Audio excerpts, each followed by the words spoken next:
Tip number 1. Kill Revenant Knights and they won't respawn. Unlike the other enemies in this encounter, Revenant Knights don't respawn automatically. They'll only respawn after a DPS phase or if you kill Warlock from the wrong location. Considering how far these guys can shoot, it helps a ton to kill them. The two closest to the entrance are especially dangerous as they can cover most of the room. Tip number 2.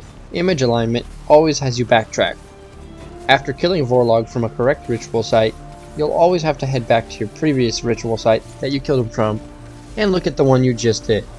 If you've only just killed him the first time, you'll be asked to go to the chest to look at the site instead. Knowing this should speed up your time, as you won't have to look around for where the images are. Just think of it as connect the dots, but with killing in between.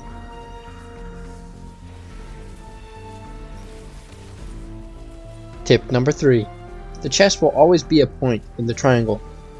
In knowing this, you should get used to doing DPS from the chest, since you'll always have that as an option. Even if you had a preferred DPS location, you wouldn't get to use it every time due to the need for a ritual site granting you the damage buff. Try to communicate with your team to dunk the chest vestige last, so everyone can get there to start DPS together. Tip number 4. You can't start the triangle formation from the chest. Since the chest is always the point in which you have to connect your picture alignment, you can't start there. The game will give you a message as if it worked, but no images will pop up. You'll have to wait for Warlock to be resurrected and kill him in one of the other areas of your triangle. Tip number 5. The first deep site is always in the chest. After smashing the ghost, just drop down a rift or a barricade for a quick activation to make your runs a little faster.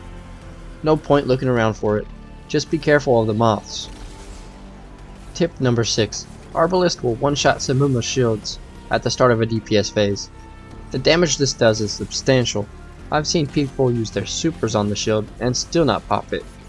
The great thing about this is it shows up as damage on your total damage report after a wipe or a clear. Go ahead and be the hero that uses this thing and show off your big damage that you got for free. Tip number 7. Tap the like button and consider subscribing.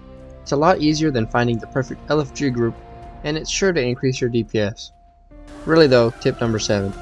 Warlock will always be resurrected at the circle that you killed him from. This allows you to plan an optimal route to lure him, and minimize how much you have to deal with his horrible pathing. This is especially true if you ever have a head as part of your triangle.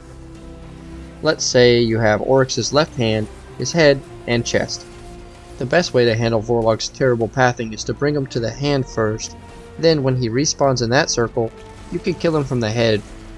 Now you only have to deal with his awful jumping skills once as he slowly makes his way back down to the chest.